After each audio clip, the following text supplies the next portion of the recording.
আর্থিক সহযোগিতার চেয়ে জুলাই যোদ্ধাদের পুনর্বাসন বেশি প্রয়োজন বলে মন্তব্য করেছেন আমার দেশ পত্রিকার সম্পাদক মাহমুদুর রহমান। সকালে জুলাই শহীদ স্মৃতি ফাউন্ডেশন পরিদর্শনের পর এক বক্তব্যে তিনি এই তাগিদ দেন। এ সময় রাষ্ট্রীয় সম্মাননা ২১শে পদকে প্রাপ্ত অর্থ জুলাই শহীদ স্মৃতি ফাউন্ডেশনে প্রদান করেন মাহমুদুর রহমান।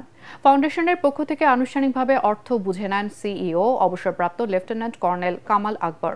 এ সময় জুলাই গণঅভ্যুত্থানে আহত ও শহীদ পরিবারের সদস্যরা যেন আত্মমর্যাদা নিয়ে বেঁচে থাকতে পারে সেই বিষয়ে জোর তাগিদ দেন তিনি। জুলাই অভ্যুত্থানে জীবন দিয়ে নতুন ইতিহাস সৃষ্টি করার কৃতজ্ঞতা স্বরূপ নিজের ২১শে পদকটি জুলাই যোদ্ধাদের উৎসর্গ করেন মাহমুদুর রহমান।